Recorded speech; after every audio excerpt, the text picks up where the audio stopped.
Joining me now with the greatest of possible pleasure, honest to God, Arkansas Governor Sarah Huckabee Sanders, who was a dear friend. You gave a brilliant speech. Not a good speech. All right, not a very good speech. It was a brilliant speech. Thank you. And in points, it brought some tears to our eyes. Saintly wife and I were watching it the whole time.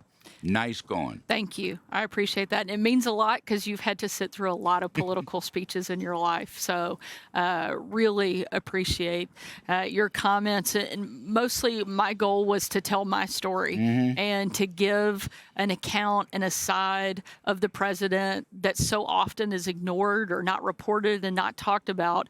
And because you and I had that inside track during our time at the White House, I wanted people to know what it was like to have somebody standing up, fighting for us, defending us, not just on the public stage, but in those private moments, and how meaningful it was to me. And it was what I needed to continue going, to give me the confidence to step up to that podium every day, which wasn't always easy.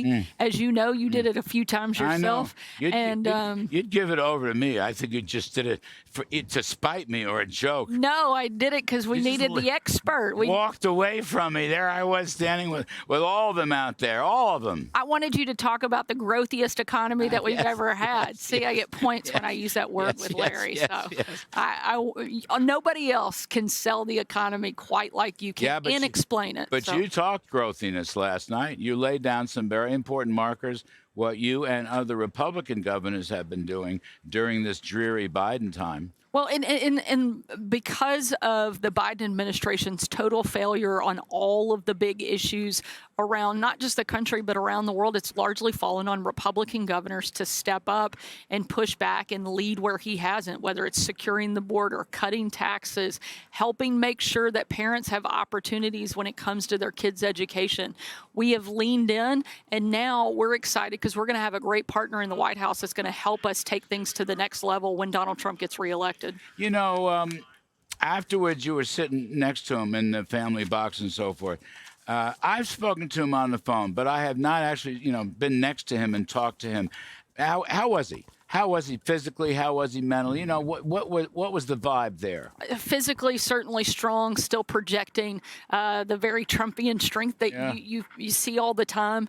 But I certainly think there was a different look in his eye and a bit of a somber appreciation for stepping into this room. Certainly, I think anybody who was here and watched him come in for the first time to the convention floor on Monday night, there was definitely a different feel and something different in the air. Certainly a tremendous amount of enthusiasm and excitement, but I think there was also just a gratefulness that he was okay, that you could feel in the room, and a different type of celebration, not just a celebration on him returning to the White House, but a celebration of his actual life and him being okay.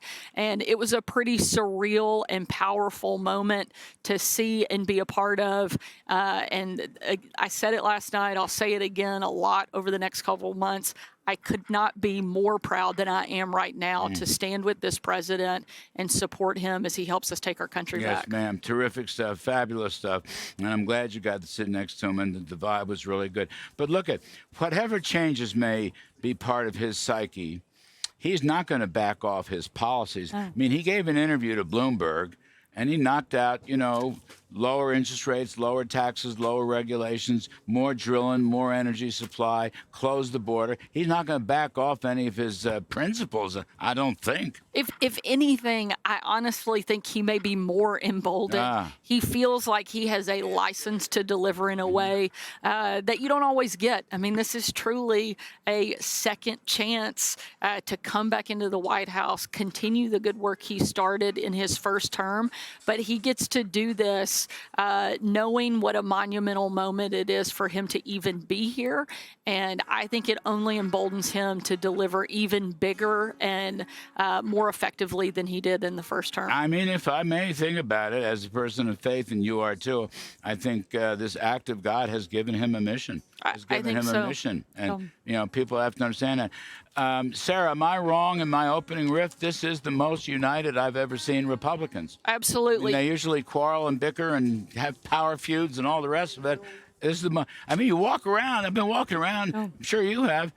There's like the vibe in the air is unbelievable. Here's how bad it is. People are taking selfies of me. What a waste of camera. I would take a selfie with you any day of the week, week, waste of Larry. film, for heaven's sake. I think it's the best picture you can take. But it is a united party, don't you think? It is. People are so excited for this ticket, and you contrast that with the Democrats. Right. They don't even have their rank and file members supporting the sitting president of the United States. The drastic difference is so unreal, and something that you've never seen before, to have such little support for the incumbent and so much support, energy, excitement for this president. I think the matchup could not be better or more in favor of Donald Trump. I think he's going to wipe the floor with Biden in November. The spirit is with you. The spirit is with him. That's what I think. You laid it out beautifully last night. Thank you. Can I just say, it wasn't a good speech. It was a fabulous speech. Thank you, Larry. Saintly wife Judy and I watched it the whole time. Look at that smile. That's $1 million smile. Thank you, Sarah Sanders. Thanks, Larry. People, you have to understand, she's an old friend, press secretary when I was running NEC, and I'm completely biased in her favor. You're wonderful to visit with us. All right.